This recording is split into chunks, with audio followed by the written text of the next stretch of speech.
আপনি কি ডাক্তার? আমার কথাটা শুনুন আগে। দেখেন, আপনার কথা শোনার টাইম আমার নাই। এখন ওকে ডক্টরের কাছে নিয়ে যেতে হবে। মনে হচ্ছে ওর পাটা ভেঙেই গেছে। আমি দেখছি। না না না না, আপনি নাও দেখবেন। আপনি ডাক্তার? জি। আগে বলেননি কেন? আপনি কি আমায় কথা বলার সুযোগ দিয়েছেন? দেননি তো। আমাকে রিক্সা থেকে নামিয়ে রিক্সাতে চলে আসলেন। এমনই ব্যথা লাগে? মেয়ের তেমন কিছু হয়নি। আমার মেয়ে কোথায় পেলেন? এই বাচ্চাটি আপনার মেয়ে না? আমার তো বিয়ে হয়। তাহলে আপনি ওর জন্য এত অস্থির হয়েছেন কেন? ওদের জন্য আমি অস্থির হব না তো কে হবে? আপনি ওর কে হন? টিচার। টিচার মানে টিচার হয়ে স্টুডেন্টদের জন্য আপনার এত দরদ? শিক্ষক যদি দ্বিতীয় বাবা হয় তাহলে শিক্ষিকা তো দ্বিতীয় মাই হবে। মেয়ের জন্য মায়ের দরদ হবে, এটাই তো স্বাভাবিক। আপনার ভিজিট?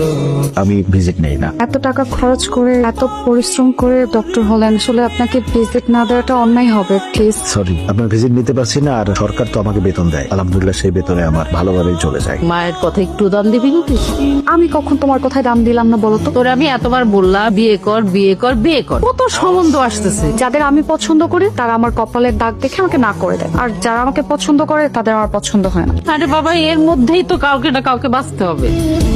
শোনো মা, সারা জীবন একটা অপছন্দের মানুষের সাথে থাকার চেয়ে সারা জীবন একা থাকা ভালো। হায় রে আমার পোড়া কপাল। শিশুকালে জয়কে বিয়ে করতে চেয়েছিলাম বলে সে আমার কপাল ফাটিয়ে দিয়েছিল। তোমার আঘাতের দাগ ক্ষত এখনো বয়ে বেড়াচ্ছে।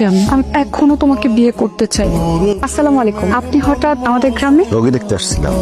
শুক্রবার আপনি রোগী দেখেন? ডাক্তারের ধর্মই তো রোগী দেখা। ওই যে ওইটা আমাদের বাড়ি। আসুন না, একটু চা খেয়ে যাবেন। আজ না, চেম্বারে মনে হয় রোগী অপেক্ষা করছে, আরেকদিন আসবো। আবার কবে না কবে আসেন। আসুন না প্লিজ, মায়ের হাতে একটু চা খেয়ে যাবেন আর তার সাথে একটু পরিচয় হয়ে নেবেন। আমি আসছি। সরি, আজকে যেতে পারছি না মিস। রাহেলা।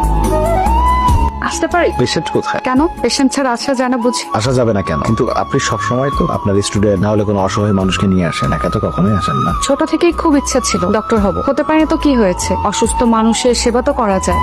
আপনি কথাগুলো কিন্তু ভালো বলেছেন। এক ঘরে করে দেবে জেনেও আপনি আমাকে নিয়ে যাচ্ছেন। ঝামেলা হবে জানার পরেও আপনি আমাকে নিয়ে যাচ্ছেন। সমস্যা নেই, আমার ধাত্রীবিদের উপর প্রাইমারি ট্রেনিং নিয়ে আছে। আপনি শুধু আমার পাশে থাকবেন আর আমার সাহস যোগাবেন।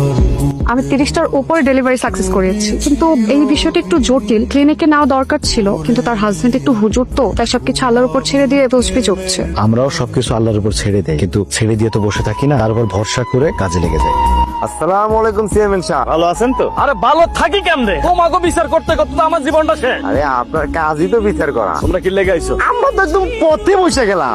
ওই যে এক মাগনা ডাক্তার আছে না, ওই থালার কারণে কোনো রোগী তো আর আমগো কাছে আসতেছে না। এলাকাতে গুলা কি শুরু করছে? গতকালকে একটা শরিয়া বিরোধী কাজ করছে। সরিয়ে বিরোধী কাজ? আপনি গতকালকে এক হুজুরের বইয়ের ডেলিভারি করাইছেন। এখন ওনার অবস্থা ক্রিটিক্যাল ছিল, আমি না গেলে ওনাকে হয়তো বাঁচানো যেত না। নাউজুবিল্লাহ নাউজুবিল্লাহ, আপনি তার জীবন বাঁচাইছেন। আমি আসলে ওভাবে বলিনি যে আমি ওনাকে বাঁচিয়েছি। আমি আসলে ডাক্তার মানুষ, আমি ওনাকে সেবা দিয়েছি, আল্লাহ ওনাকে সুস্থ করেছে। আপনি দুইটা অপরাধ করছেন। এক নম্বর অপরাধ হলো